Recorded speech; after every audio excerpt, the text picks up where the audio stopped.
All right, everybody. This will be a warning to all politicians. I'm running for president in 2024. We'll call this one 124. So it's going to kind of touch on some of the things that I talked about in 123. But also, if you've watched any of these, you know I've been throwing out ideas on how we can make society better and easier for people, and try and address some of the problems with new ways of thinking.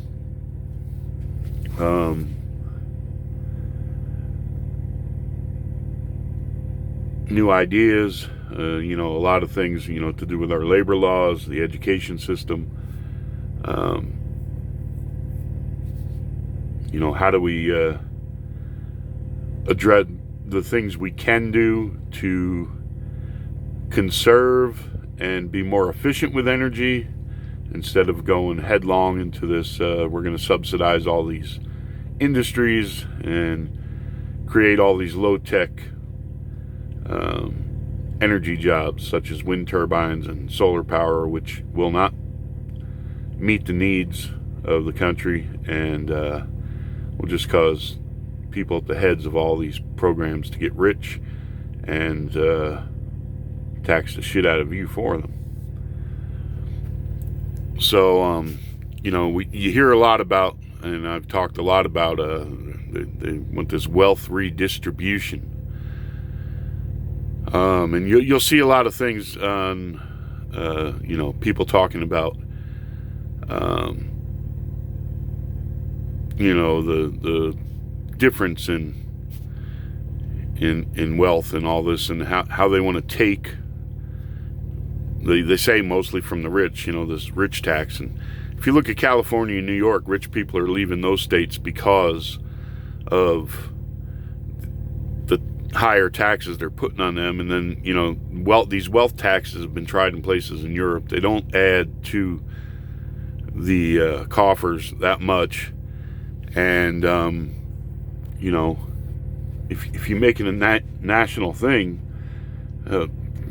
just like they leave states, rich people can pick up and leave, And I've said before, a lot of people on Wall Street and in the corporate world and everything are paid to make profits for the shareholders. And, if you're a CEO of a company and everything, you're paid to manage the money and keep the corporation in making profits and growing and expanding your markets and all that, and that attracts investors. And and a lot of that has to do with the biggest costs for any kind of business are labor and energy. And now if you're going to throw, and taxes are a big part of it, if you're going to make that even a larger burden, they're going to look for ways to avoid all that. Just like, these companies who were mainstays of American manufacturing, who were able to grow into these giant corporations that could do business around the world, were built, and have their roots in this country. The American workers, whatever brand name, you can think of those, is made in America.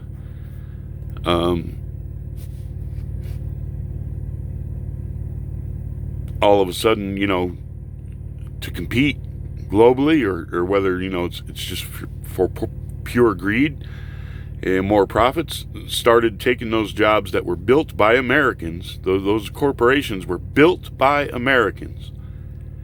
And they started going and taking the jobs to China and Mexico and other places around the world, and hiring cheaper labor here in the U.S. And they sold us out. The politicians and a lot of these corporations sold us out. A lot of people on the left, in the lower rungs anyway, don't understand that, a lot of this stuff with immigration and everything, and these trade deals and everything, they say they're against corporate greed and all this and everything like that, and everything they do, you know, wanting illegals to come into the country, and you know, or even more legal immigration and stuff, is going to hold wages down for them themselves, you know, and the immigrants, and increase the profits of these companies and stuff. And a lot of them, you know, still funnel their money into offshore accounts and stuff, so they don't pay taxes. And, you know, but, you know, hey, Trump is wrong trying to bring the jobs back for some friggin' Twilight Zone reason that only the left can understand. You know, it's just amazing how the propaganda and the constant bombardment in universities and stuff of, you know, and popular culture, these celebrities and people popping off and demonizing, you know, anything the president has done and all this, and you know, people don't think.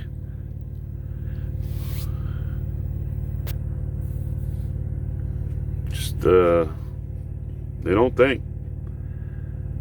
So, you know, I've talked about a lot of different things we can do with urban renewal, making it to where, you know, instead of just some tenement, some state-paid housing thing where no one has a stake in it and everything like that, you know, you make it possible that these people buy,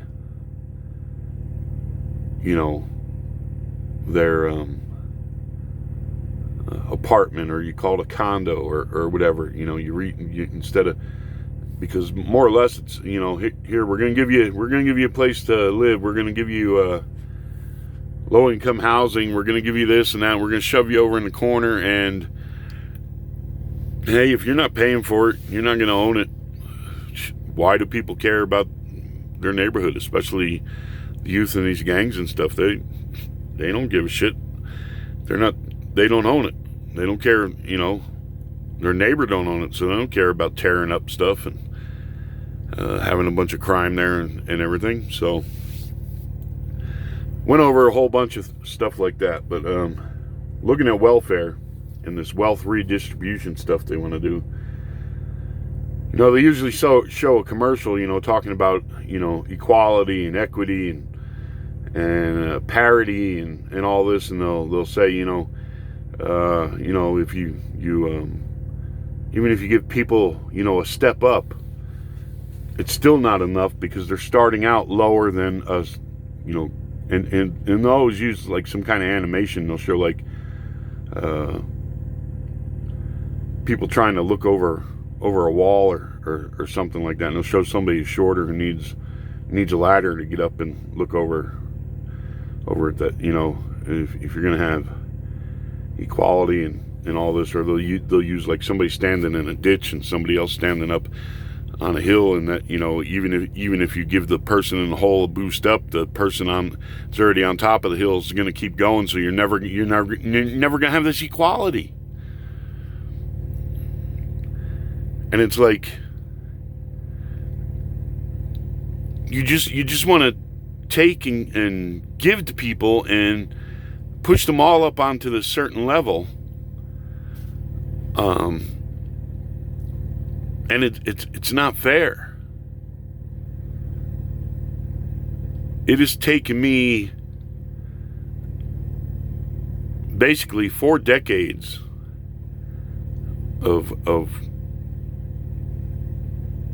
work history to go from, you know, where I was just some teenager, you know, working in a restaurant, either washing dishes and then cooking and all that kind of stuff, making minimum wage or just barely above it.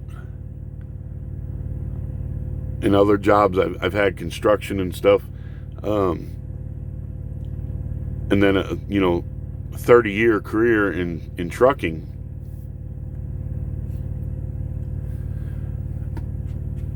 To reach the income levels I'm at, and you're telling me you want to take and give to people and bring them up to where I'm at who haven't done anything. You know, and right now, somebody who, you know, hey, if they want to work for it, I got no problem for it. Somebody right now can go through truck driving school and jump way. I mean, I went through years of minimal increases in my income, you know, where you had to work your way up. But then, you know, because the demand is so high for drivers now, you don't have to put in all the years I did to get to the income level. You know, you can, within a few years, you can be at the income level I'm at. So whereas I went from, you know, cooking and you know, you know, those types of wages, and you know, I was just getting into restaurant management and stuff. Went from those kind of wages, you know, I jumped my income up probably about the first year, probably $10,000-$15,000 over what I had been making when I first got into trucking. Then the next year, maybe it only went up another couple grand, and then another couple grand, then another couple grand. And I don't think it was until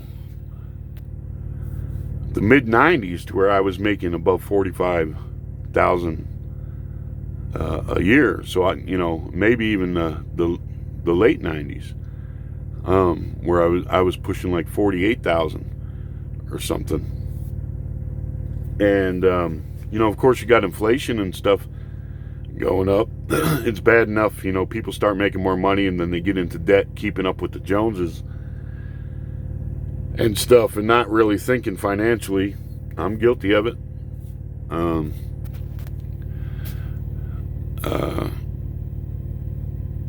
You know, and then all of a sudden, boom, something happens, and here comes inflation and a recession and all that, and now you're back working from paycheck to paycheck because you're in debt, number one, to begin with, and those dollars aren't going as far. And it's like, man, I'm going paycheck to paycheck like I was when I was back, you know, in the restaurant business. But anyhow, you know, I worked, and even like in the late 90s and stuff, you know, companies were hiring guys at wages that it took me 10 years to get to. And it was kind of like, you know, some of these outfits, you know, I was like, how about giving us a raise? You're starting all these new guys. It would have took me years to get to. I've worked here, you know, for 10 friggin' years, and you're bringing somebody in the door and they're starting, you know, at a few cents a mile. I'm still company driving then, a few cents a mile less than I was, you know. And here I, you know, hey, every man and woman out here drives these trucks, you know. Most society don't know, you know, you're putting in 15-hour friggin' days if you do like I do, and other types of trucking. You know, I freeze my ass off in the winter. I'm out there in the weather, all kinds of weather. In the summer, you know, you sweat your ass off. You know, there's more chance of getting injured.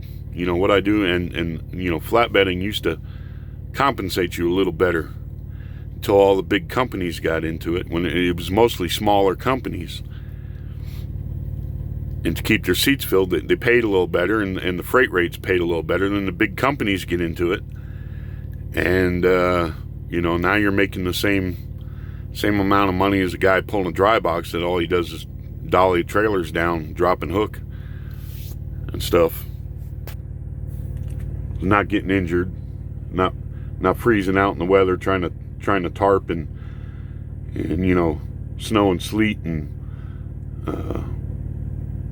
you know, or 20 below and stuff, or down in, you know, Texas where it's 100% humidity and 100 degrees out in the summer. You know, chaining down a load of steel that's been sitting out in the sun and then having a tarp or something like. I'm just saying it's a little bit harder doing this, and it used to pay better. But anyhow, I understand there's a demand for drivers. They got to pay. To a lot of people, the lifestyle is not attractive. The only thing you can compare it to, being away from home and all that, and is the military. There's a lot of other jobs. People who work on oil rigs and cruise ships and all that, or freight ships and everything. I'm not trying to cut them out of the picture, but I'm not going to run down every industry. I'm just saying that the most common thing that most people would understand, be able to compare it to, would be somebody who's in the military. You're gone all the time. You're at risk. Not that driving a truck's any more dangerous than a police officer or somebody who works on an oil rig or something like that. But you are at risk of dying while doing your job. And the amount of hours you put in, and now you see people, they want to get paid $15 an hour, working at McDonald's and shit and everything. It's like, wait a minute, that's what's wrong with this. Hey, everybody's gonna make the same amount of money. It's like, no, not everybody puts in the same amount of effort. Not everybody sacrifices the same amount of their lives to make a good living for their families.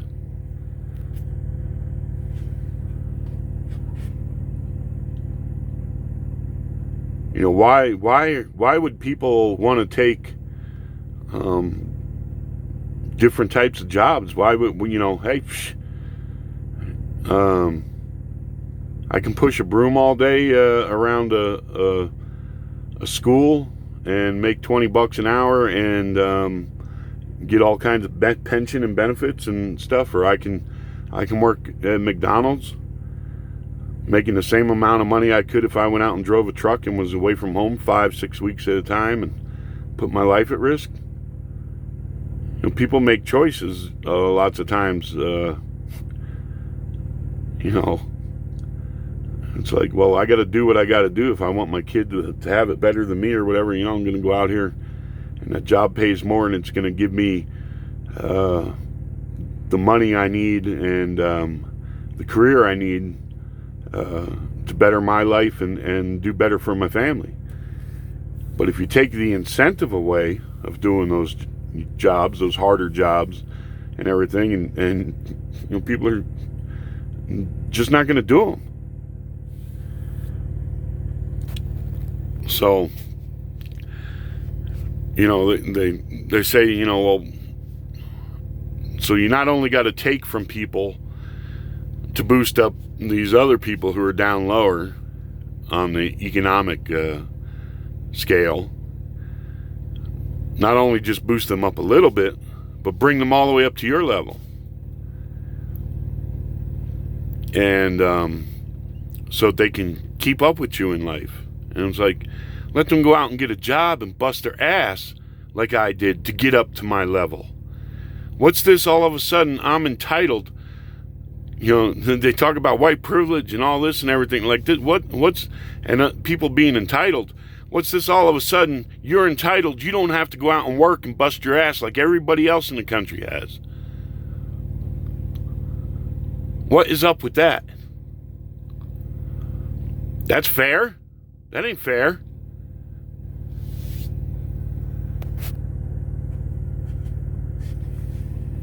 So when you look at the amount of welfare they give and everything else, I say with student loans, if I know they got the banks mixed into it too, so the banks want their money and they don't want to wait. But as the government as an entity, as long as they get their money back at some point, I don't know what student loan terms are now, or how much you get for how long or whatever, but they're talking about, we're going to erase this debt. It's not erased. It's still there. The debt is still there. It's just the rest of the taxpayers are going to carry it now instead of the person who had the student loan. We're going to forgive these debts. You're not forgiving shit. You're transferring them. You are transferring those debts onto the American taxpayer. That's what you're doing. You're going to forgive these debts. If the banks are involved, the banks aren't, what are you going to do? Bankrupt the banks? You guarantee these student loans, these banks, hey, banks, you loan this money out, the government's going to guarantee it. Well, so you have to pay the banks.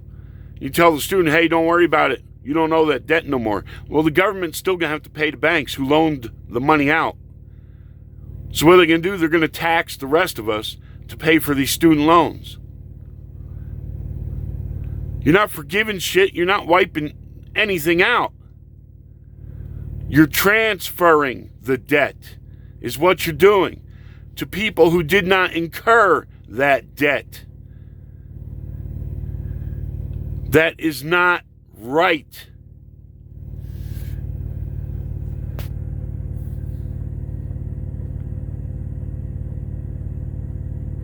Just increase the term of the loans. Have the student, instead of, going to the bank, whatever. All right, government, you want to pay off those debts? You politicians? You pay them off, but you don't make the student absolved of them, the person who got them. Instead of them paying the financial institution or whatever, now the payment goes direct to the government. And you can reduce it. Because the government as a whole isn't going anywhere. So now, I don't know, if the term of the student loan is 10 years or whatever, you increase it to 20. Cut their payments in half. They're paying the government back. They're paying their debt. You're not transferring it to other people who did not incur that debt. The way people use words and language in this country, especially these politicians and stuff, you got to call them out on it. Say, wait a minute. You're not forgiving crap. You're transferring somebody else's debt onto me.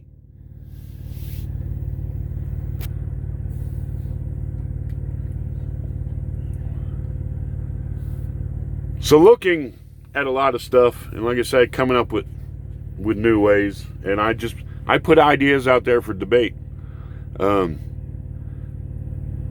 Get other people's input, I can tell you clearly there's a lot of things I would do that would be on my platform, and then there's other things I'd say, hey, what about this? What about that? What about this? Would this work? Would that work? What if we did this? So here's another one of these types of things. Instead of all this welfare and all kinds of stuff, each and every single year that goes on and on and on and keeps growing and growing and growing, part is our budget. We say, here you go, look at this.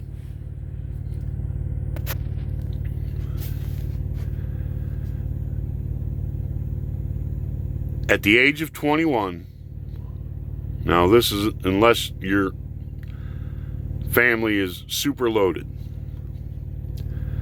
but the age of 21, there's roughly 4 million births in this country every year.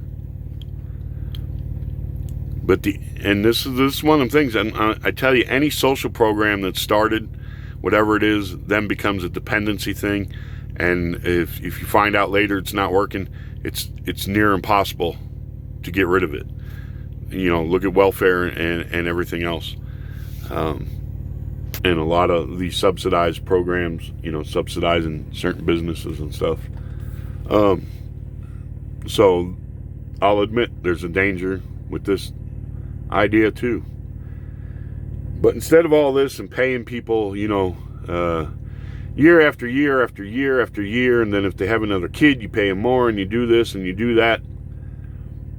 There's roughly 4 million births in this nation every year. So I'm looking at there's two ways you can do this that I conceive. Somebody else has another idea, whatever. All right. When that kid is born, the United States government puts $25,000 in a locked account, an investment account for that child. 25 grand. When a child's 21, whatever's in that account, that child gets. At the same time, we wipe out all welfare, everything, food stamps, you name it. All that goes for 2016 total welfare. All the major federal programs, except for Social Security and Medicare or Medicaid, whatever the hell it was that you contribute to out of your taxes. I'm talking just strictly, this is non-contributed to by the individual types of welfare stuff. In 2016, it was $1.06 trillion. And I'm assuming each year is around the same amount of money.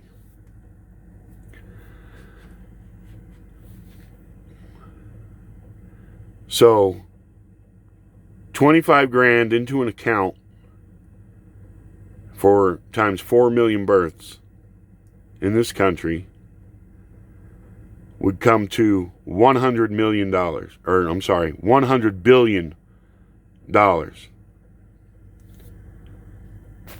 Compared to 1 trillion a year, I say, what a bargain. That's a bargain. What a bargain. That's a bargain for you. 100 billion compared to over 1 trillion per year. All right? There's no welfare or nothing like that. That kid turns 21. Whatever's in that account's in that account. It's theirs.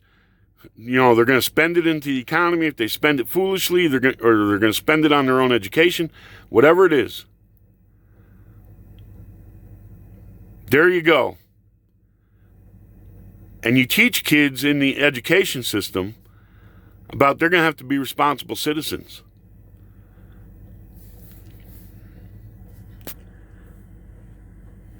Now, there'll also be, during that time, granted, not all 4 million of those kids are going to reach the age of 21. There's going to be deaths and what have you. So, that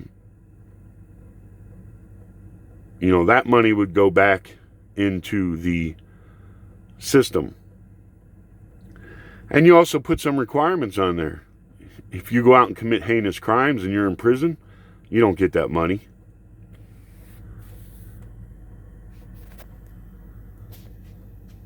If, you're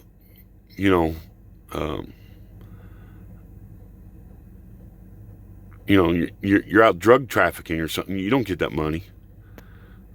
What have you. There's going to be stipulations to it. If you're a drug user, you're not going to get that money.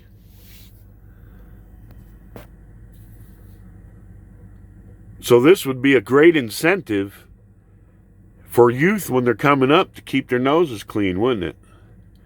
I wonder how many of these street gangs would disappear. Hey, kid, keep your nose clean when you're 21. That 25 grand's grown to $100,000 or whatever at the time. Or say it's not even that much. Say it's only grown to 50 grand. Hey, you turn 21, you're going to get $50,000. You fuck around with them gangs and shit. Turn yourself into a tattooed mess, brain dead from drugs, in and out of jail, in and out of juvie. You're not getting that money. Might cut down on a lot of that shit, which would cut down a lot of the murders and shootings in Chicago. So, let's say you do it this way. You don't, maybe, the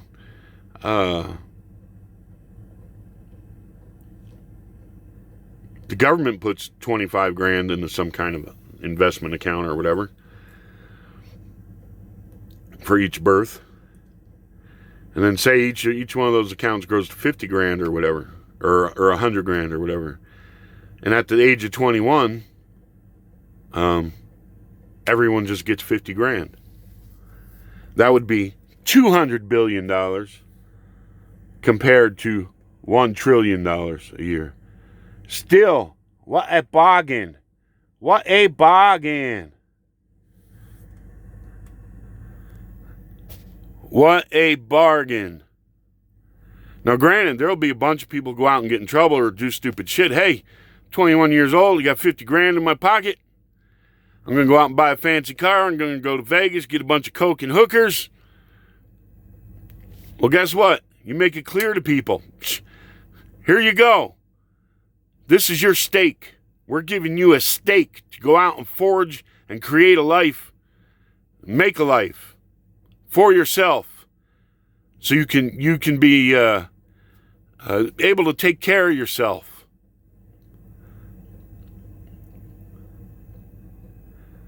And if you go out and blow it, don't come crying to us. There is no more. There will be no more. But of course, there'd be a bunch of that shit, and then you'd have liberal politicians saying, well, we have to adjust that. We can't just, we'll have to give them another 50 grand, or we'll have to institute welfare again, for these people who go out and are stupid with the money we gave them when they turned 21. I guarantee you'd have shit like that. But anyway, that's my idea. Turn 21, give them 50 grand. Adios, good luck to you. Don't blow it. Don't come asking for more. 200 billion a year compared to 1 trillion a year. And if you cut some of this foreign aid and some of this ridiculous military spending, get rid of all the nukes, you could come up with that money easy. So even more, what a bargain. What a bargain. All right, wish you the best out there. Have a good turkey day if they let you. Adios.